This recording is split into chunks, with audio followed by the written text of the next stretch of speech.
বিসমিল্লাহির রহমানির রহিম। সংগ্রামরত ছাত্র ছাত্রী জনতা এবং দেশপ্রেমিক বাংলাদেশি দেশে বিদেশে যে যেখানে আছেন, আসসালামু আলাইকুম।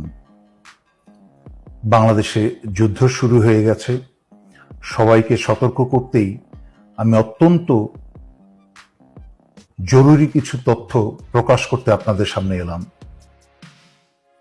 আমি বাংলা সংগ্রামরত আন্দোলনরত ছাত্র ছাত্রী জনতা এবং দেশপ্রেমিক সশস্ত্র বাহিনীর পক্ষ থেকেই স্বৈরাচারী শেখ হাসিনার সরকারকে বহিষ্কার ঘোষণা করছি।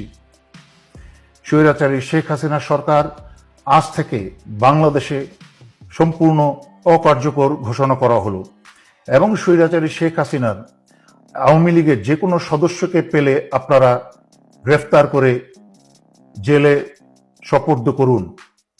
সশস্ত্র বাহিনী, দেশপ্রেমিক বিজিবি সকলের উদ্দেশ্যে আপনারা বিজিবির প্রতি সারা বাংলাদেশের সীমানা পাহারা দিন এবং সশস্ত্র বাহিনীর নিজ অন্যান্য দায়িত্বের পাশাপাশি দায়িত্ব সকল বিমানবন্দরগুলোকে দৃষ্টিতে আনুন এবং পাহারায় রাখুন, যেন আওয়ামী লীগের কেউ পালিয়ে যেতে না পারে। স্বাধীনতা, সার্বভৌমত্ব কে রক্ষা করার দায়িত্ব আমরা যারা বেঁচে আছি এবং পরবর্তী প্রজন্ম বা নতুন প্রজন্ম ইতিমধ্যে তাদের দায়িত্ব 15 বছর অবহেলার পরে তারা এখন দায়িত্ব বুঝতে শুরু করে দিয়েছে। তারা দেশ ভালোবাসতে শুরু করে দিয়েছে। তাদের মাঝখানে আর মৃত্যুর ভয় নেই। তাদের মাঝখানে যখন মৃত্যুর ভয় চলে গেছে, তখনই হয়েছে স্বৈরাচারী শেখ হাসিনার ক্ষয়। হাসিনাকে আর এক মুহূর্ত টিকতে দেওয়া যাবে না। যেখানেই পাবেন এদেরকে আপনারা গণধোলাই দিতে শুরু করেন। সশস্ত্র বাহিনী, আবারও বলছি, শেষ কথা, জরুরি অবস্থা জারি করে বাঁচতে হলে, দেশকে বাঁচাতে হলে, জনগণকে বাঁচাতে হলে জরুরি অবস্থা জারি করে এখনই ক্ষমতা হাতে নিন। আপনারা সমগ্র সেনা বাহিনীর উপর ভুল বুঝবেন না। যদিও সেনাবাহিনীর দায়িত্ব ছিল জনগণের কাতারে দাঁড়িয়ে আসা, জনগণ এবং দেশকে রক্ষা করা, সেইটা পবিত্র দায়িত্ব হচ্ছে জনগণের। যাই হোক, যেহেতু হাসিনা তার সর্বোচ্চ ক্ষমতা ব্যবহার করে ফেলেছে, ক্ষমতায় টিকে থাকার জন্য পুলিশ, বিজিবি, প্যারামিলিটারি সব ব্যবহার করেছে, এমনকি সশস্ত্র বাহিনী ব্যবহার করে কারফিউ পর্যন্ত জারি করেও ছাত্র জনতার বিরুদ্ধে পরাজিত হয়েছে।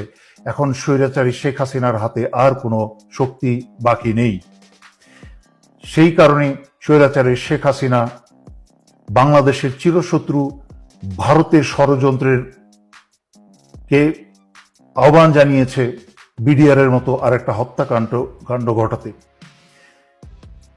বাংলাদেশ সেনাবাহিনীতে, সেনানিবাসে বা বিভিন্ন কোনো অর্গানাইজেশনে যদি এই ধরনের একটা হত্যাকাণ্ড চালানো যায়, তাহলে ভারতের পরিকল্পনা হচ্ছে বাংলাদেশকে প্রহরী শূন্য করা, বাংলাদেশের সার্বভৌমত্ব এবং স্বাধীনতা রক্ষা করার জন্য আর কোনো প্রহরী বাকি না থাকে। তাই নিজেদের মাঝখানে রক্তক্ষয় শুরু করে দিয়ে সেনাবাহিনীর অফিসার এবং দেশপ্রেমিক সেনাদেরকে হত্যা করে হাসিনা বাংলাদেশের ভিতরে ভারতীয় সেনা প্রবেশ করাবে। তা 2009 সালে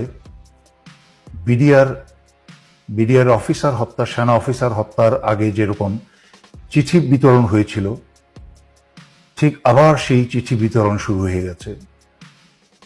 বিডিআরের সেনা হত্যার আগে সেনা হত্যায় যারা যারা জড়িত ছিল তাদের মাঝখানে সোহেল তাজ অন্যতম। সেই সোহেল তাজ আবার নাটকীয়ভাবে বাংলাদেশে এখন হাজির। কোন দিকে যাচ্ছে? হঠাৎ করেই জামাত শিবিরকে চিঠি দিয়ে এই স্বৈরাচারী শেখ হাসিনা সরকার বাতিল করল। কোনোটাই কিন্তু বিচ্ছিন্ন ঘটনা নয়। সম্পূর্ণ বিচ্ছিন্ন ঘটনাকে একত্র করে যারা আপনারা সচেতন নাগরিক, দেশপ্রেমিক নাগরিক যারা আমার লাইভ বা ভিডিও আপনারা দেখেন, তারা নিশ্চয়ই শুনেছেন। বহুদিন যাবৎ আমি সতর্ক বাণী দিয়ে আসছিলাম, এভাবে বলছিলাম যে এই বাংলাদেশের সাধারণ সৈনিকের পরিবাররা কিন্তু গ্রামে গঞ্জে থাকে, তারাও অত্যাচারিত। কিন্তু সেনানিবাসে এই হাসিনার পয়সা খেয়ে যারা আজকে দেশ এবং জনগণের বিরুদ্ধে কাজ করছেন, তাদের ভবিষ্যৎ পরিণতি কি হবে আমি কিন্তু বারবার সতর্ক করে আসছিলাম।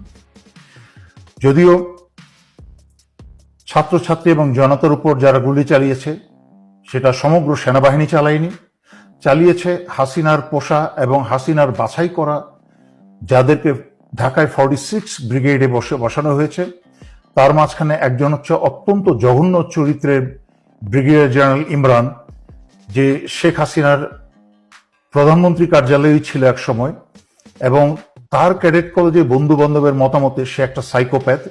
সে নিজের আপন ভাইকেও ঠান্ডা মাথায় খুন করতে দ্বিধা করবে না, এবং তার ক্যাডেট কলেজের বন্ধুরা তাকে বহুবার তাদের কাছ থেকে বিচ্ছিন্ন করেছে তাকে। এই সাইকোপ্যাথকে, হাসিনার মতো এক সাইকোপ্যাথ, এই সাইকোপ্যাথকে 46 ব্রিগেডে বসিয়েছে। আর 46 ব্রিগেড চলে হচ্ছে হাসিনার আত্মীয় বর্তমান সেনাপ্রধান জেনারেল ওয়াকারের সরাসরি নির্দেশে, কোনো ডিভিশনের